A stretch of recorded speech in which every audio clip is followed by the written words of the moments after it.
The information contained in this podcast is an expression of opinion and does not constitute investment advice. This is the Gold Money Podcast with Alistair MacLeod, keeping you up to date with expert opinion on precious metals and the markets.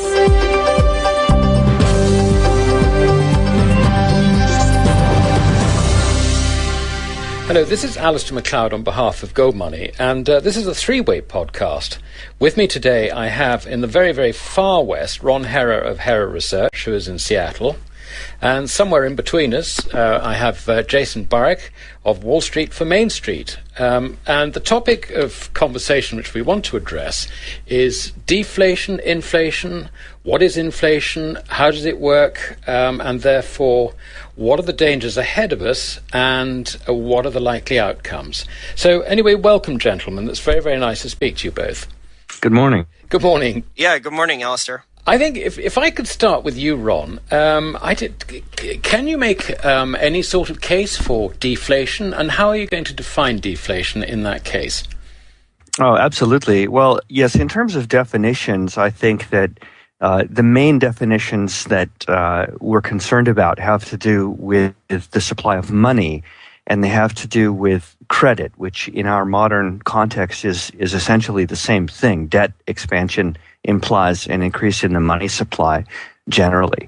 But of course, most people just refer to inflation and deflation as increases and decreases in prices.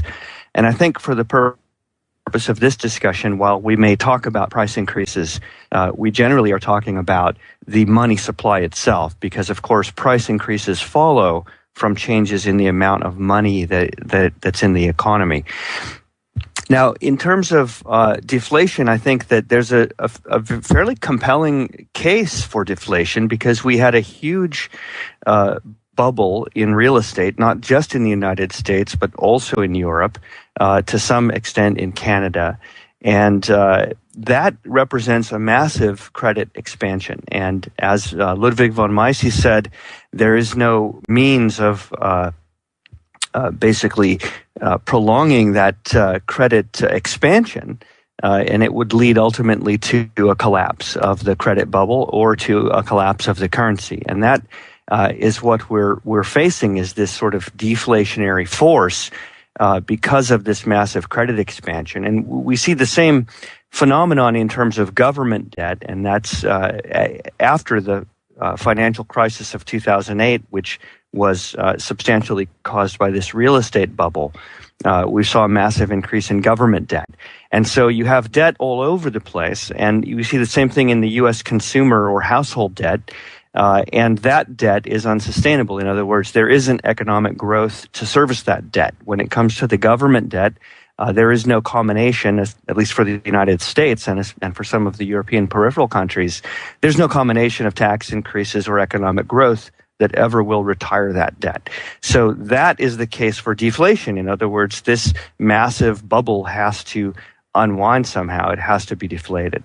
So, just very, very briefly. So I think you're drawing a distinction between asset deflation and prices, if you like, in the high street. Would I be right in saying that? Absolutely. I mean, the credit and the money supply is the main factor here with respect to inflation and deflation. And then, of course, prices tend to follow the changes in the supply of money. Right. Okay. Jason, how do you see it? Okay, well, besides just the normal conventional definitions for deflation, now I also consider deflation as free market forces. So you have the government-sponsored inflation, which is what the Keynesians want. The Keynesians want the inflation created because, they want higher prices. That's what they were taught in school. That's what they were taught in the textbook. And, they haven't tested their theories out, because the last time their theories were really tested really was the 70s, and Keynesian economics should have failed after stagflation, which is something hopefully that we'll talk about a lot in this discussion, because, stagflation is something the Keynesians said could never happen, that high inflation and high unemployment could not happen simultaneously, because one of the transmission mechanisms for inflation is supposed to be, increasing wages, increasing demand, et cetera, et cetera. So in terms of deflation here, I think a lot of the problems are definitions that people have, because if you look, like Ron brought up with the debt, but the debt is not supposed to ever be paid back in real terms. The thing is, the way the money system is here, the world money system is that the money is printed to buy the debt and monetize the debt, and it devalues the currency. So it's a circular argument here where one thing comes in, something else comes out with the treasuries and the currency, and it's meant to devalue both. So that's basically what we have, where if you looked in the real economy, if you looked at separate categories like Ron mentioned, and you have money, you have credit, you have assets, you have consumer discretionary, and you have consumer staples, and you looked at all of those different categories from a certain perspective, you could see inflation in certain things like consumer staples, but you would see free market forces in consumer discretionary items, because the purchasing power of people in the developed world is just massively decreasing. It's just massively decreasing, like I said, because their food and energy bill is going up. Their wages, if they can find a job, if they can hold a job, their wages are not increasing. So these are the types of diverging factors that you have here. And in my opinion, when you look at things net, it results basically in a paper fiat money system. You have stagflation with the paper fiat money system in the real economy. You have assets being propped up on a nominal, the attempt of assets being propped up on a nominal basis, largely because of tax purposes and animal spirits. And then in terms of gold, that's where you have a basic deflation, in my opinion, where gold is gaining purchasing power against basically every single asset class. Right. So actually, I think what you're sort of just very much shortening what you're saying, Jason. The only thing which actually reflects what's going on for demand generally is perhaps the prices of goods and services denominated in gold. Am I just cutting through the argument too strongly to come to that conclusion?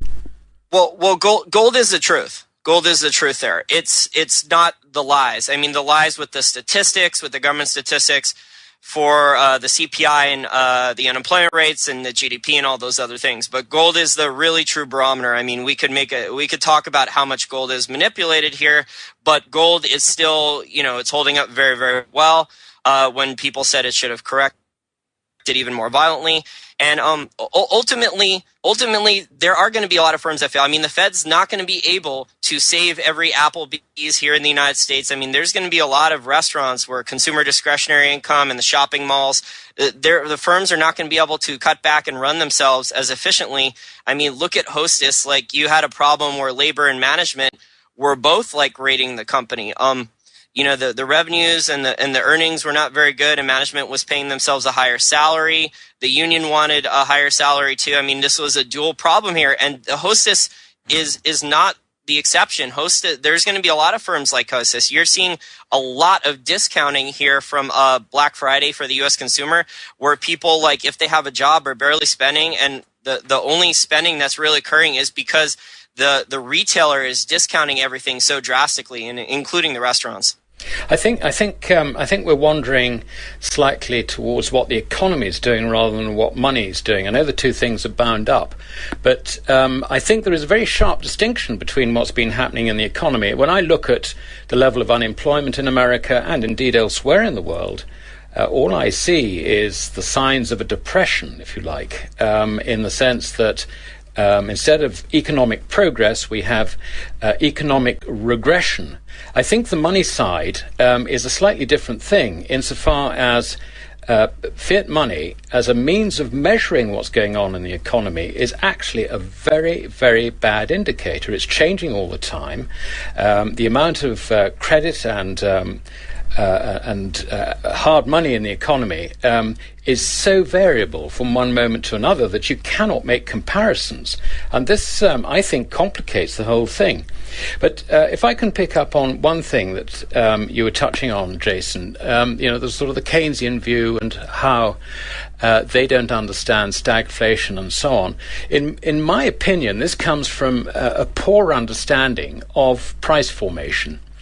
And at the heart of this, I think they have taken the quantity theory of money, which was, I think, an approximation of what happened in the days when you had gold, or at least paper money convertible, freely convertible into gold, into a fiat money situation, where it cannot apply for the very, very simple reason that the only value that fiat money has in transactions is a supposed value which is based on the confidence that the people in a jurisdiction have in its government. Otherwise, it has no value.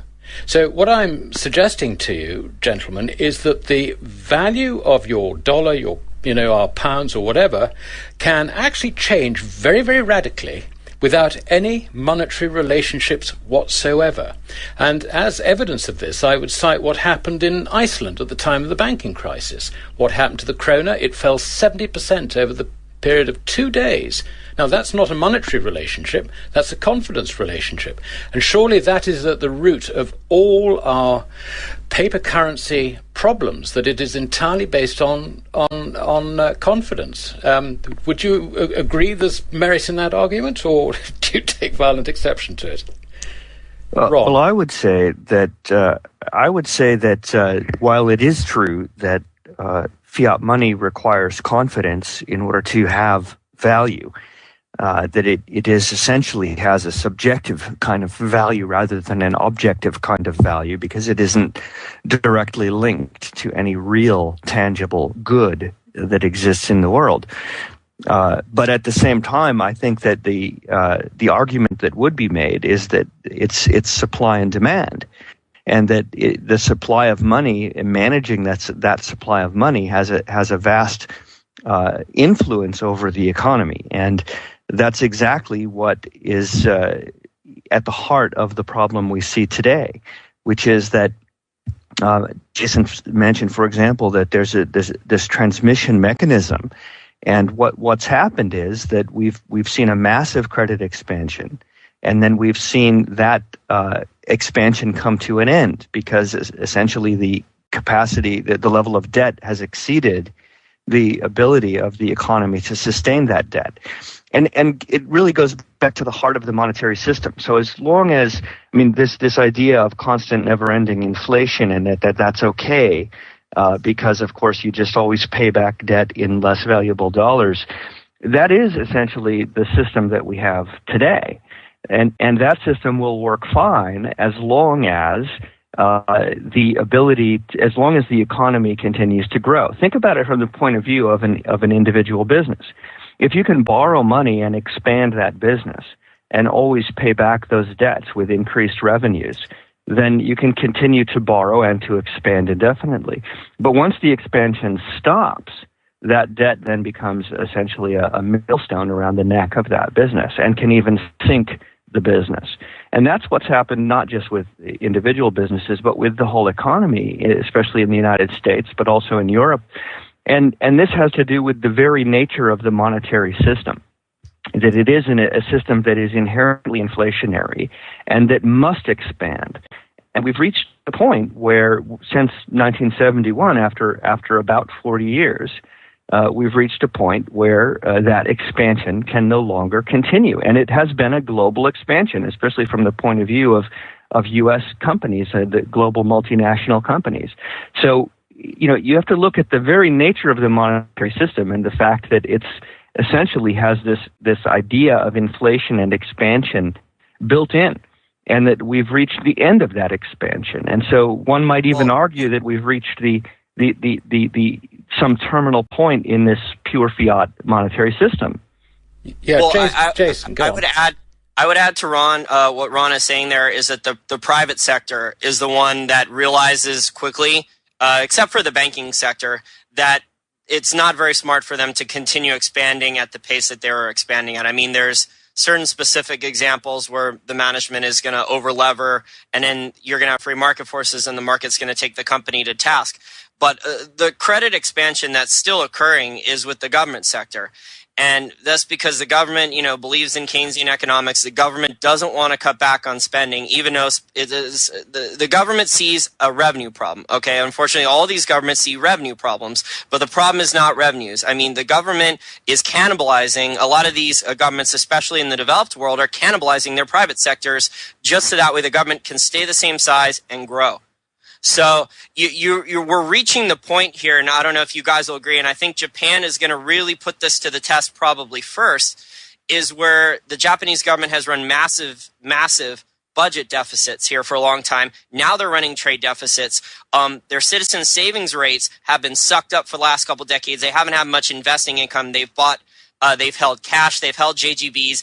Their private corporations and citizens can't hold that anymore. So Japan's getting to the point now where if their government's going to be running these budget deficits and putting out more JGBs, the currency now is going to have to get trashed to soak up the JGBs. So I think Japan is going to be the model for what's coming for most of the developed world, where in order for the governments to continue issuing these massive sovereign debts, the currency is going to have to be massively trashed or devalued. Well, Japan is an interesting one. Let's come on to that in a moment. But I just want to take slight issue on the bank credit side, because that is now expanding, and it seems to be picking up at a reasonable pace. If you look at the figures out of the St. Louis, the Fred figures.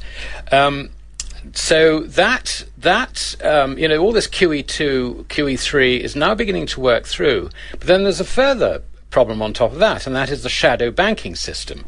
There was a report issued by the Financial Standards Board in Switzerland, whose chairman, believe it or not, is the incoming governor of the Bank of England. But they reckon that the size of the shadow banking system in the United States was something like $23 trillion. Now, of course, none of this is recorded in the statistics. And the shadow banking system worldwide is growing quite rapidly in other centres, particularly financial centres like Britain. We've got $9 trillion, which is roughly 3.5 to 3.75 times our GDP. That's just in the shadow banking system, in addition to private sector debts, in addition to public sector debts. And so, trying to make sense out of these fiat money figures is, I think, pretty well impossible. What I see is, if you like, a huge, great inverse pyramid, an extra pyramid, if you like, with all this burden on top of virtually nothing, threatening to topple over, and it's very, very difficult to stop it toppling over. So if before we come on to Japan, I think if we can just sort of consider what is likely to happen, what is the way out of this, I can accept that there is likely to be a deflation effect on collateral prices. And we're particularly talking about bonds, which are in a bubble because of zero interest rates. We could also be talking about equities, which are rarely tied to bond valuations in a sense. And if the bond market bubble bursts, then there is no doubt that will have a very, very strong and negative impact on equity prices. And, of course, that means that the collateral which underwrites this shadow banking bubble, and yet another bubble, will topple the whole of the shadow banking system. So the only answer for this, as far as I can see it, is that sort of period of deflation would be met with an enormous acceleration in the production of raw money. Do you see it like that? How about you, Ron? Well, that is what I think as well. And, I'd like to say with respect to Japan that those points are all well taken as far as what the Japanese situation is. And in a sense, they are going first into this new paradigm, if you will. But I actually think that it's really much worse than that, because in the United States, we entered this period of crisis with virtually no savings in the economy and with very high consumer debt levels. And what we saw when we essentially had the consumer credit card maxed out and the crisis upon us in terms of the natural market force of deflation, what we saw was the government literally step in and almost dollar for dollar replace the expansion of consumer credit with an expansion of government debt. And so this, in fact, bails out this keeps the system going. I mean, this actually continues a bankrupt system. So going back to the Mises quote, that is what would ultimately lead to a final and total catastrophe of the currency system. We're not abandoning further credit expansion. In fact, we're trying to reflate the credit bubble and keep the deflation from happening. And this is what's causing these huge monetary distortions. And we're talking about not just trillions of dollars, but tens of trillions already on a global basis. And that is where I think we really have a massive flood of money developing. And the question is, how does that play out in terms of the transmission mechanism? So there's one argument that, when you look at these trillions of dollars sitting in banking system, that this wall of money could sort of flood out like a dam breaking and like a tsunami of money and smash the economy and the value of money, and prices would go crazy. I think the Fed, at least in the United States, has very good control over that because they can control bank reserves as well as even though interest rates are pegged at zero. So I'm not sure that would be the result. But really, I think there's no way to disguise the degrading value of money. And so that is the situation, that whether you say that you'd have this toppling of the shadow banking system or some other crisis, some black swan like the OTC derivatives, unwinding like in a domino effect, and that the response would be the sort of massive money printing.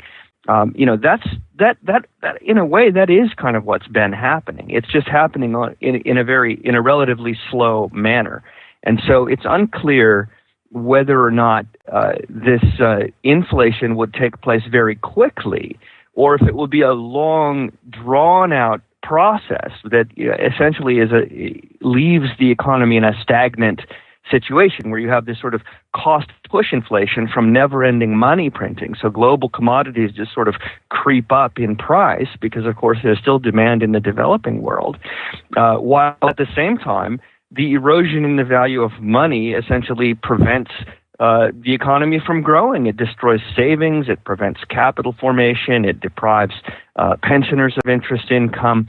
And so you end up with stagflation. And that's, I think, very much what we see in the United States. And it's not a situation that I think is coming quickly to a head. It's rather a long, drawn-out situation that could literally go on for years into the future. Not like Japan, because, of course, the Japanese had a base of savings to draw upon to force into the bond market, ultimately in a sort of what you could describe as financial repression. But this could actually go on for some years to come with a very stagnant economy and at the same time inflation. Yeah, the only sorry to interrupt you, gentlemen. The only form of savings really most Americans have left at this point is their equity's gone in their house.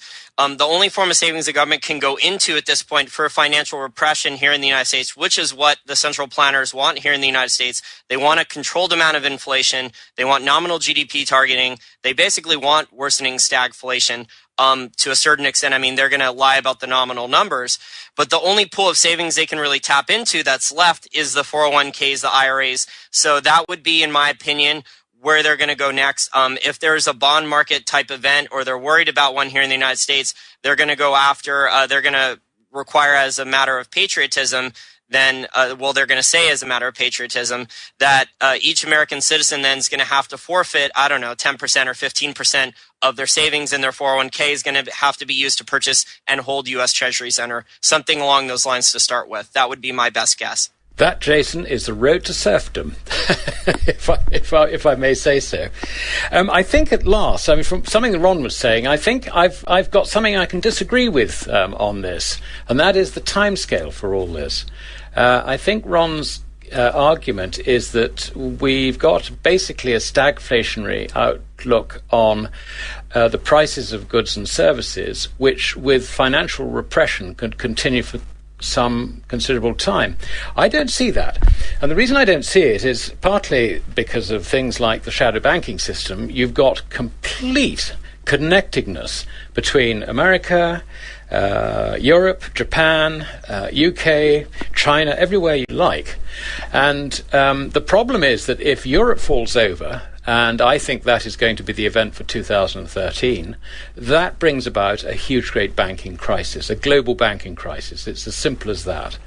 If Japan falls over, and that could be an event for 2013, again, you have got a massive banking crisis, not as bad as the European one, because the Japanese are actually far more self-financing rather than globally financed.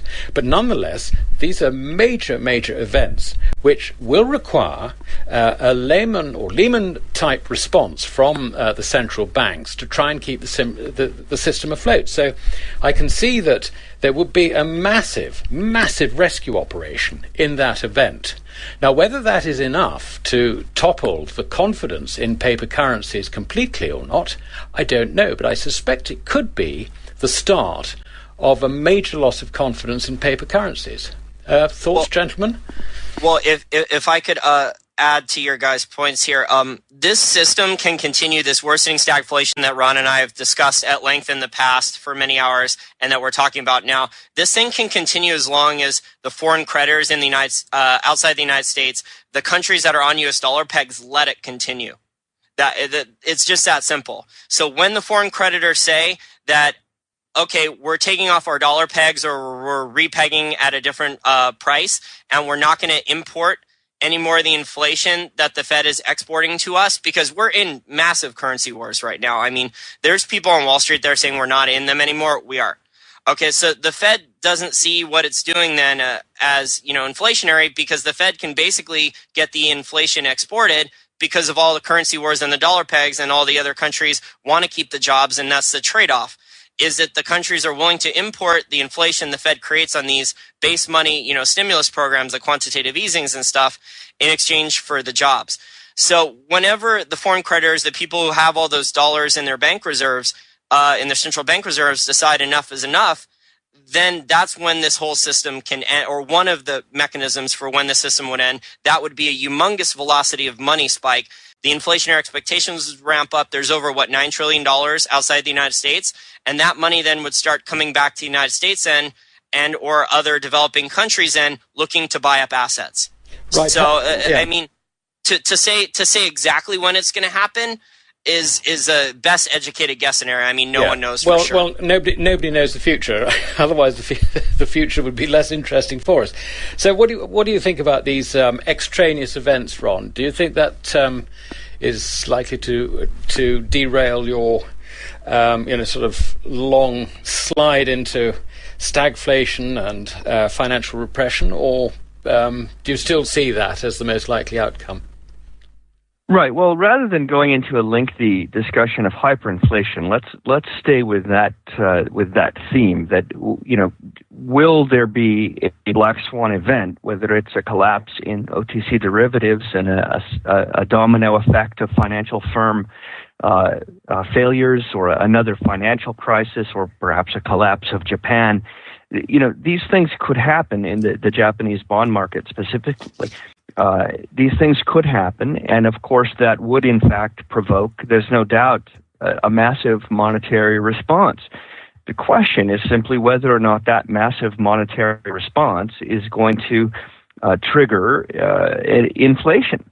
And so my argument would be that, in fact, we saw just such an event in 2008, and we saw a massive monetary response, and we did not see runaway inflation. We've seen inflation, and we are seeing continued inflation, and we've seen global commodity prices rise. We've had the Arab Spring, and what I believe is that if we have another crisis, whether it's almost regardless of where it's centered, but let's just say we have another crisis like the 2008 crisis in some sense, whatever the trigger might be, and we'll see a similar massive monetary response. And so I think we would see similar disruptions. We've already seen that the central banks can essentially step in, and governments can step in and hold the system together, almost defying gravity against the rules of the market, against the laws of economics,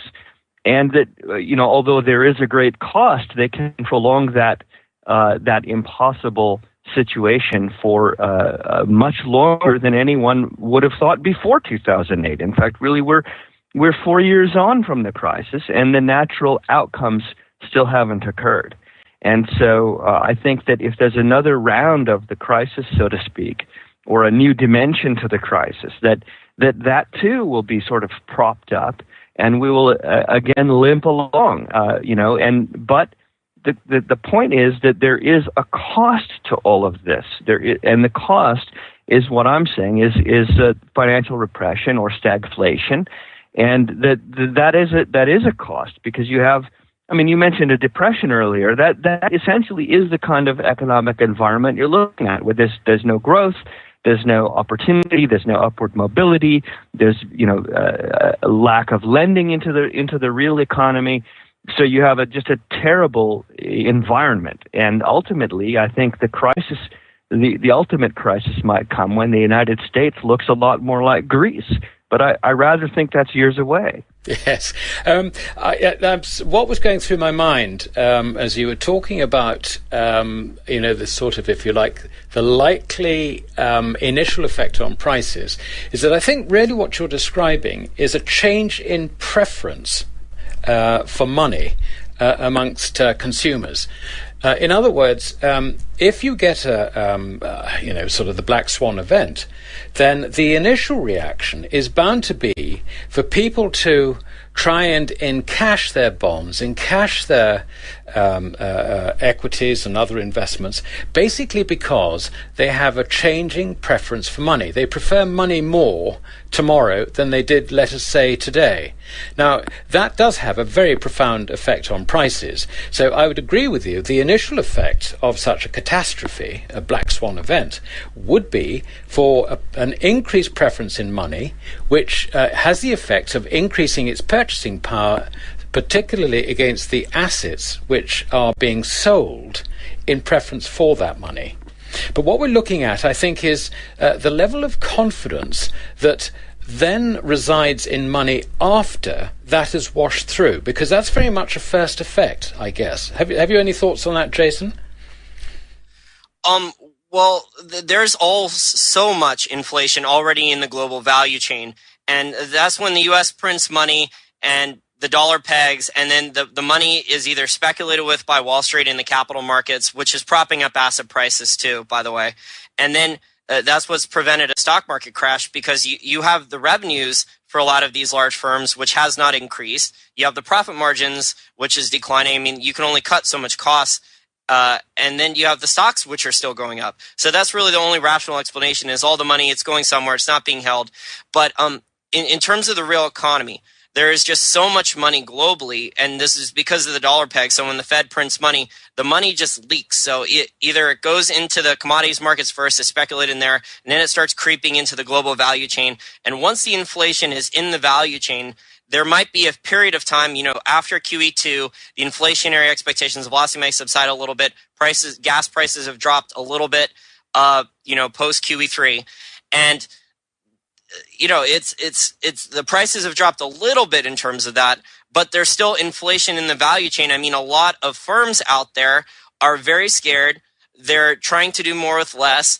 They're really trying to run their business as efficiently as possible, and their margins are just being absolutely compressed to the point. And this is the problem with stagflation and financial repression, is most firms don't have their small businesses and entrepreneurs. They don't understand the world economy like we do, and they don't understand what's happening, and they're like, well, why is my profit margin dropping so rapidly? Why are my costs always going up?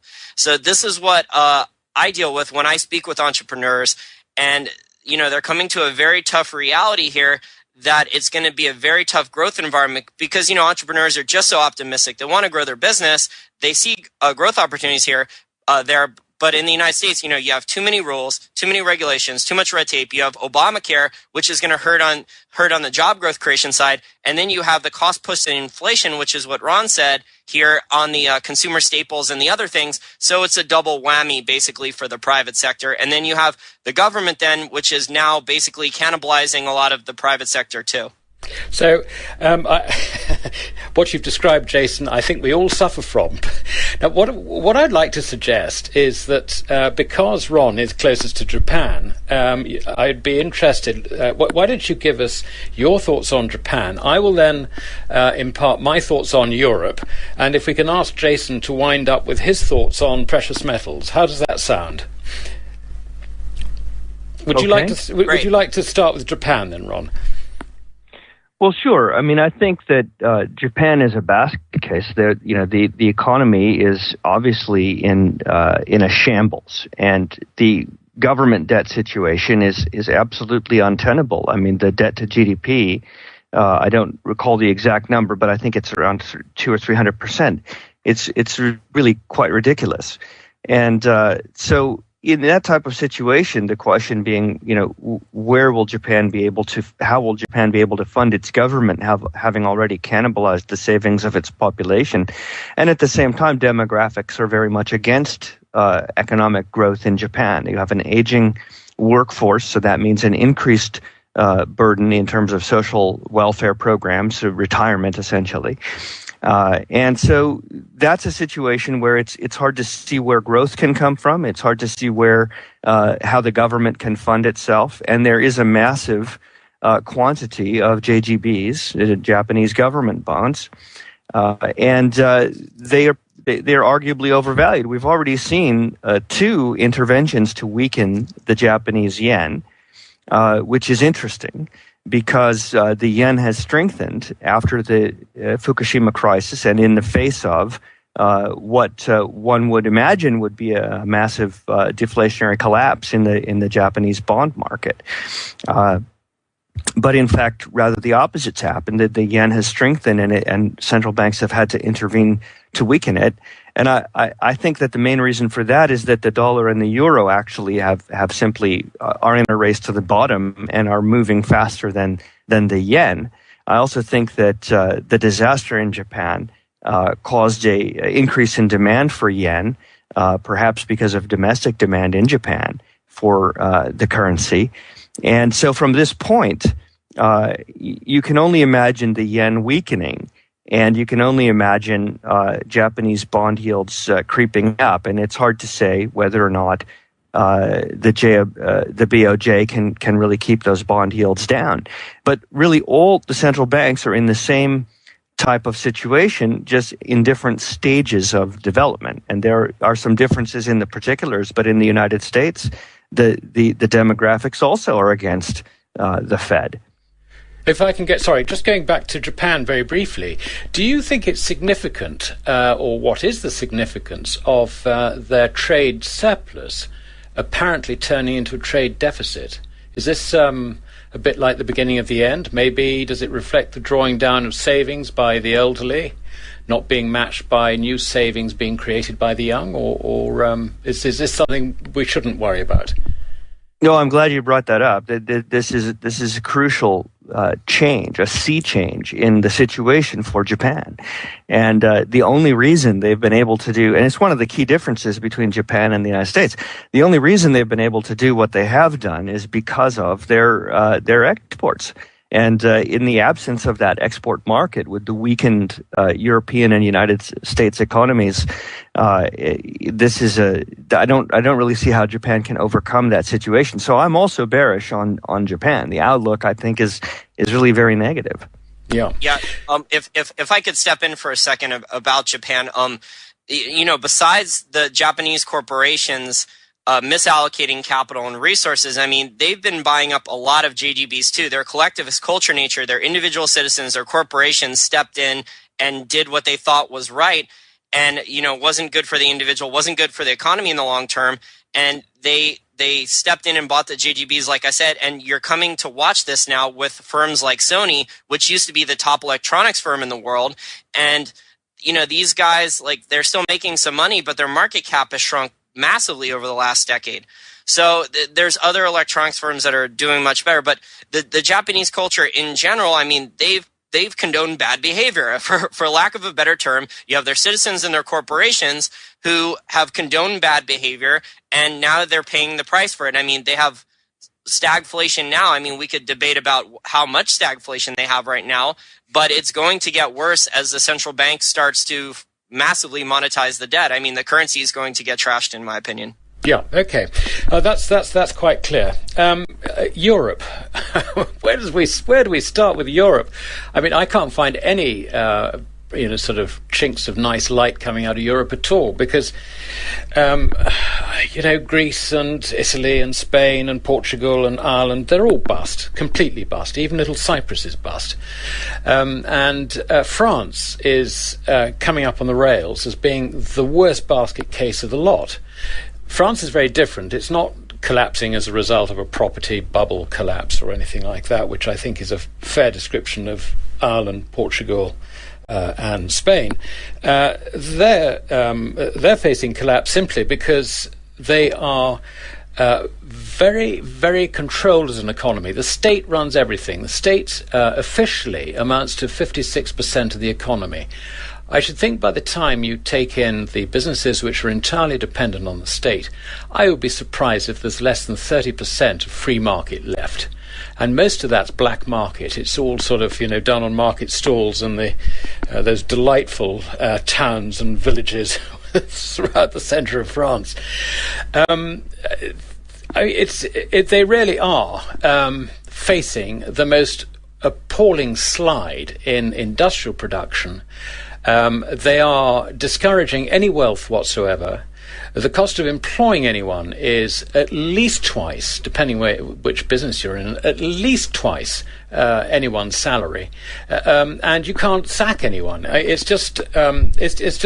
It's collapsing in the way in which those old communist bloc countries finally had to throw in the towel.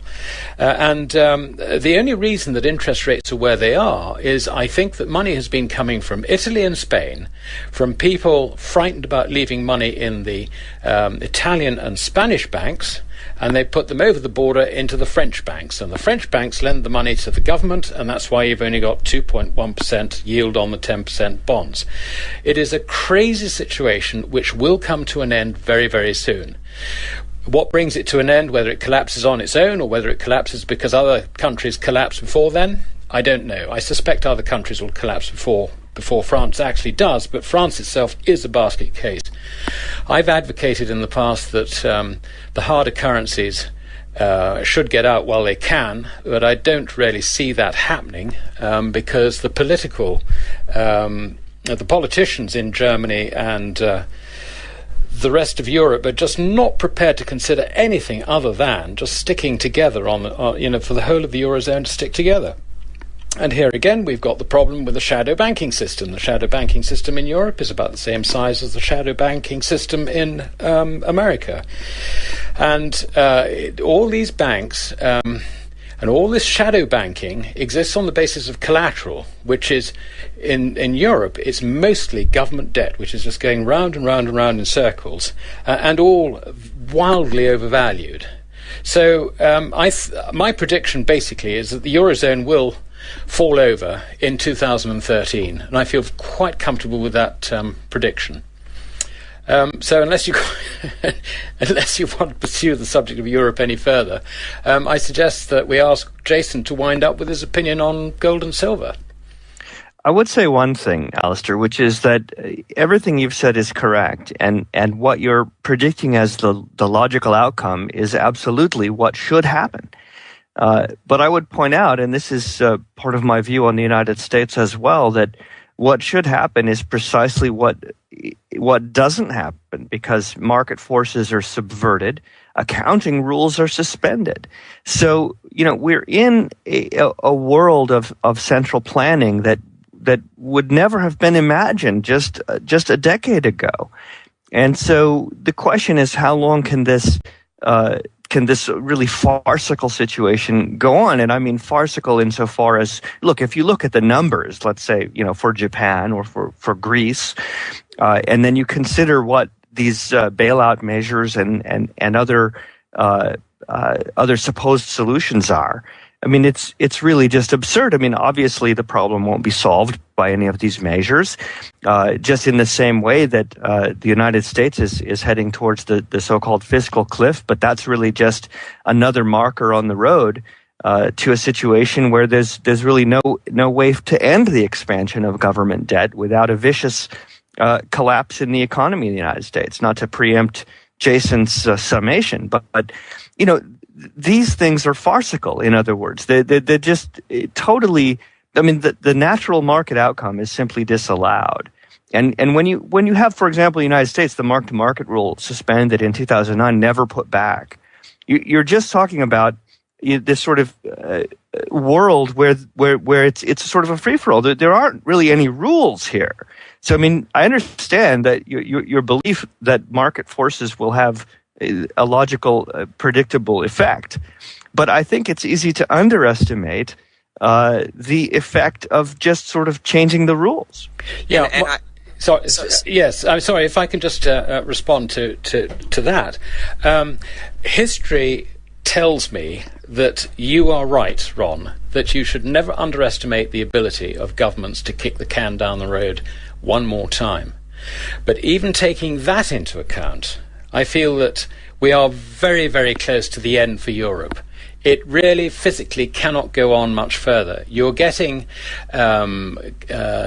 regions in Spain, for example, trying to duck out of the problem by saying, we want to leave Spain. This is the situation that's developing in Catalonia. You have got riots on the street in places like Greece and so on and so forth, that governments have turned in on their people to stop the disintegration.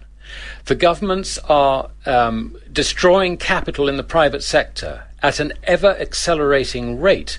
The result is that the private sector economies in Europe, in these countries in particular, are collapsing. There is not really very much time left. I think it's as simple as that. But I do take your note about the ability of governments to put off the inevitable. Jason, you had something. Well, I was going to say that the Fed, in terms of Europe, like you mentioned the fundamental problems and how things are worsening on Main Street in Europe. But what the Fed might do then is continue these currency swaps, and they might just try to, because they're not going to see any repercussions for them right now because the velocity of money is so low, they might just start giving Europe or the ECB $1 trillion a month in currency swaps. I mean, there's very little to stop it at this point. There's very little to stop that. I think no, that's absolutely right, Jason. I think we would all agree the one thing that's likely to come out of this is that every crisis will be just met by a flood of money by the central banks. That is their gut response, which I think probably, because we don't want to take too much time, probably brings us on to your views on gold and silver, Jason. If you could wind up this debate for us. Okay. Well, I would say that there's a permanent price floor now in gold and silver, and to a lesser extent oil. Let me outline why I think there's permanent price floors in gold and silver. Okay, you have all these central bank interventions, and the people who want to maintain the status quo, the economic and political elites, because we have a managed economy, a politicized economy. So they're going to print the money because they don't see the repercussions, or they don't care about the repercussions, because if they lose their political position or their economic power right now that's tied to the large governments, they're done. So they're going to do what it takes in terms of printing money. And in terms of the fundamentals of the gold and silver market, you have central banks which are continuing to add gold.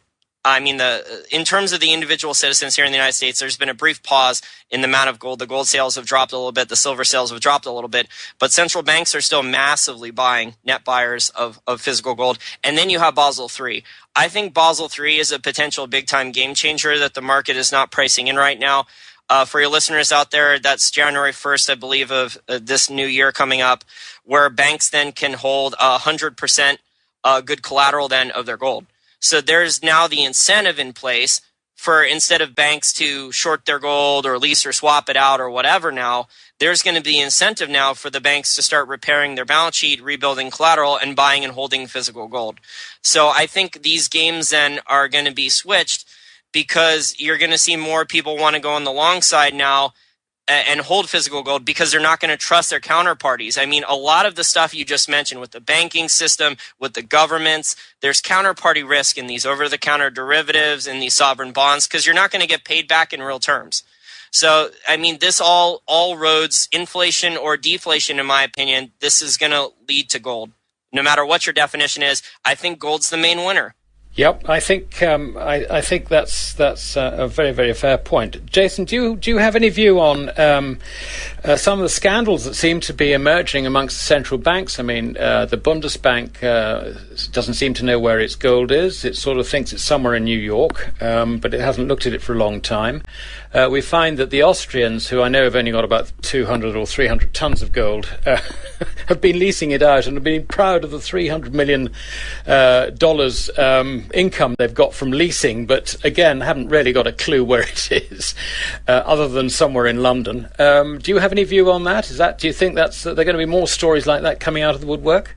Oh, for sure. And a lot of allocated accounts have been raided too. I mean, the way the GLD and the SLV are set up, it's set up so it's just people can be paid back in paper. And only the people, the really large shareholders, the high Wall Street people, the high net worth people are allowed to actually remove the gold and silver. And normally they remove the physical, to put out fires elsewhere when people demand physical. So, I mean, these things are meant to postpone the massive price spike. So in my opinion, I think we're going to see a managed increase in the price of gold and silver. I mean, we could have free market forces eventually as more people learn the truth. But ultimately, like everything here just starts, I mean, this whole discussion, it starts with ideology. From Japan to the United States to Europe, there's just so many people right now, and this is why the crisis has postponed so long, who don't know what capitalism really is. Okay, that's what it boils down to, is they've been taught at every level of school, basically through the university level system, that, running a business, being an entrepreneur, making a profit, a lot of them have been taught it's evil. And you have to have businesses. You have to have people. I mean, there are businesses that do a bad job, that are rent seeking, that don't focus on long-term value creation, but there's plenty of good businesses that run an efficient firm, that make a profit, that treat their shareholders well, that treat their customers well. And people need to learn.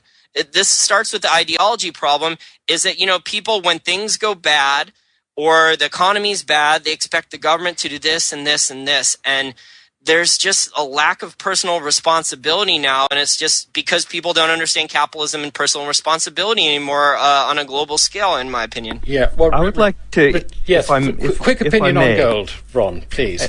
Well, I would like to interject one last thought, and that is that, it is entirely possible that the outcome of this tendency towards central planning and monetization and intervention into the economy, and just what Jason is saying about the movement away, at least ideologically and also economically, away from free markets and away from genuine capitalism, it's entirely possible that the outcome of that situation is a completely collectivist system, that we move to a system of 100% government ownership of the means of production, and that it's entirely possible that will be the ultimate outcome.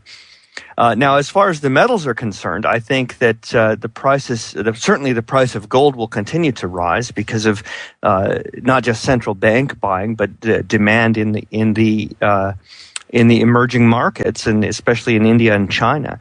You just don't see how the price of gold can really fall down and stay down for any length of time. I think there's strong support for the price of gold. And, I would disagree a little bit with what Jason said insofar as I just don't think the words public and awareness should really be used in the same sentence, because this idea that people will sort of wake up and understand that their value of their money is being inflated away, I rather doubt that any substantial number of people will understand that reality unless or until inflation greatly accelerates from the current point. In other words, for most people, it would just be too late for them to take any steps to protect their wealth through precious metals. Yeah, I think that's we're a long way from that sort of wide understanding. I mean, certainly a long way. Well, I think we've taken an hour of our listeners' time. So thank you, Jason Burrock of Wall Street for Main Street, and thank you, Ron Herrer for Herrer Research. This is Alistair MacLeod. Thank you. Subscribe to the Gold Money newsletter at www.goldmoney.com to receive email updates on new articles, videos, and iTunes podcasts from our Gold Research section.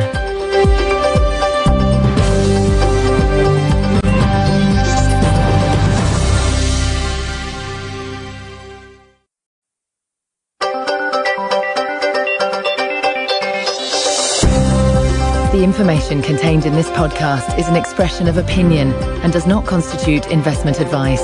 This is the Gold Money Podcast with Alistair MacLeod, keeping you up to date with expert opinion on precious metals and the markets.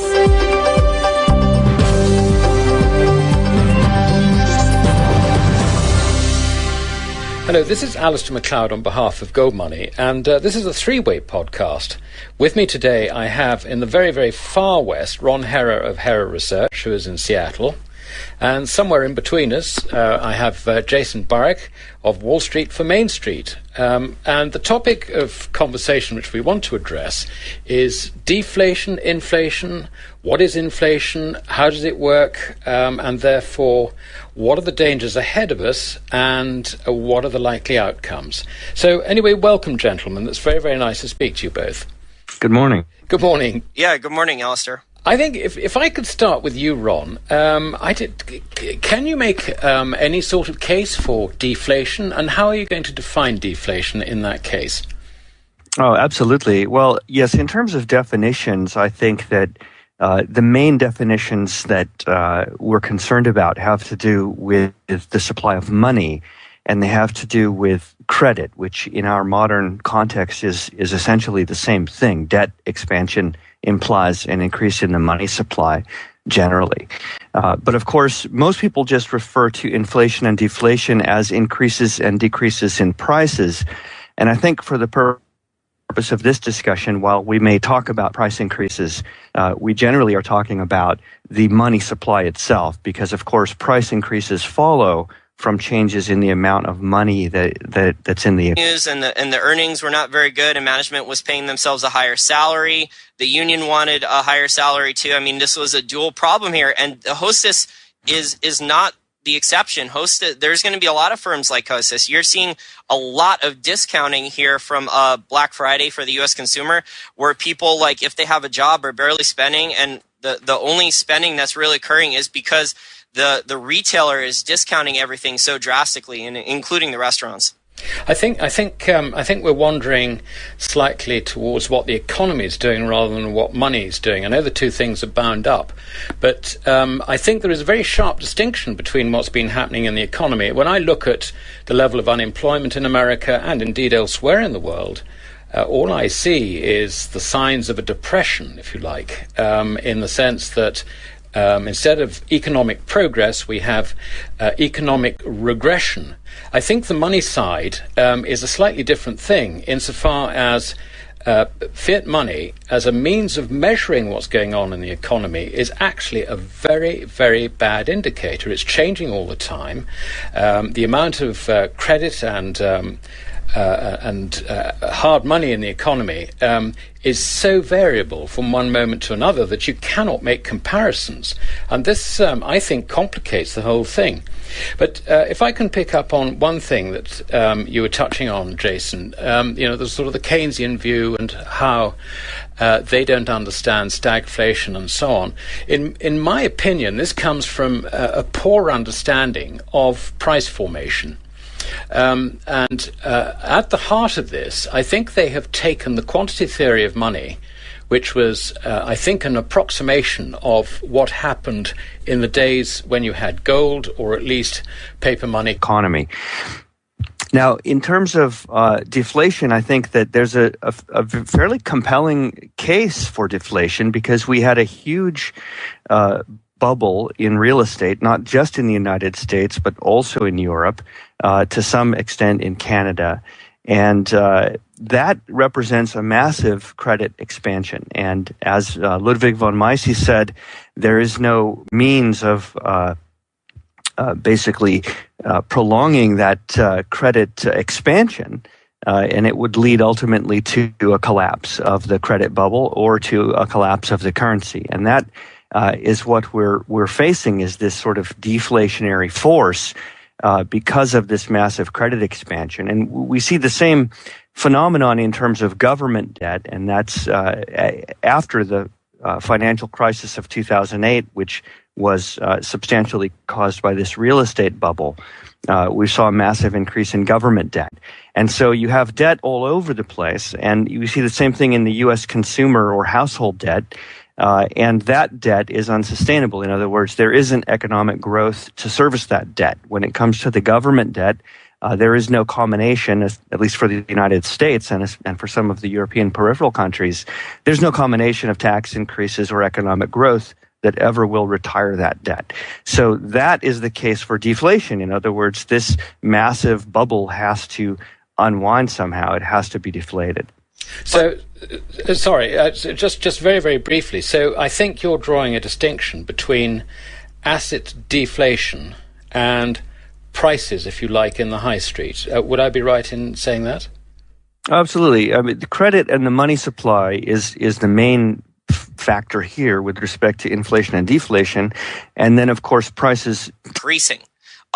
It's just massively decreasing, like I said, because their food and energy bill is going up. Their wages, if they can find a job, if they can hold a job, their wages are not increasing.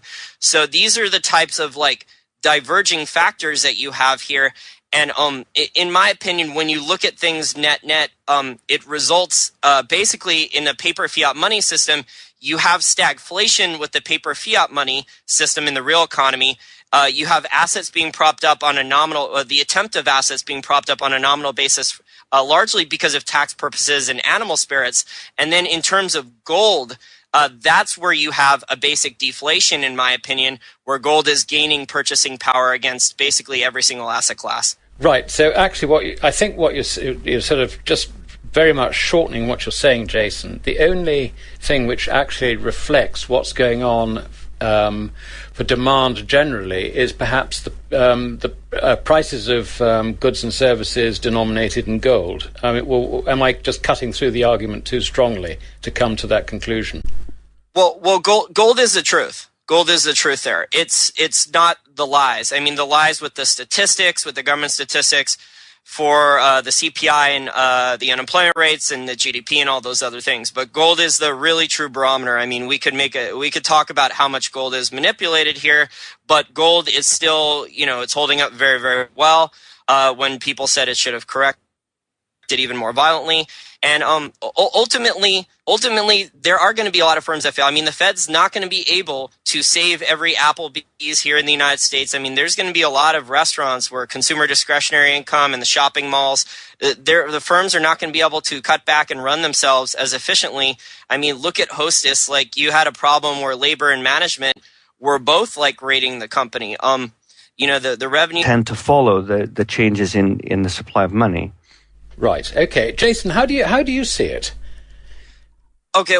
Well, besides just the normal conventional definitions for deflation, now I also consider deflation as free market forces. So you have the government-sponsored inflation, which is what the Keynesians want. The Keynesians want the inflation created because, they want higher prices. That's what they were taught in school. That's what they're taught in the textbook. And, they haven't tested their theories out, because the last time their theories were really tested really was the 70s, and Keynesian economics should have failed after stagflation, which is something hopefully that we'll talk about a lot in this discussion, because, stagflation is something the Keynesians said could never happen, that high inflation and high unemployment could not happen simultaneously, because one of the transmission mechanisms for inflation is supposed to be, increasing wages, increasing demand, et cetera, et cetera. So in terms of deflation here, I think a lot of the problems are definitions that people have, because if you look, like Ron brought up with the debt, but the debt is not supposed to ever be paid back in real terms. The thing is, the way the money system is here, the world money system is that the money is printed to buy the debt and monetize the debt, and it devalues the currency. So it's a circular argument here where one thing comes in, something else comes out with the treasuries and the currency, and it's meant to devalue both. So that's basically what we have, where if you looked in the real economy, if you looked at separate categories like Ron mentioned, and you have money, you have credit, you have assets, you have consumer discretionary, and you have consumer staples, and you looked at all of those different categories from a certain perspective, you could see inflation in certain things like consumer staples, but you would see free market forces in consumer discretionary items because the purchasing power of people in the developed world is just massively decreased.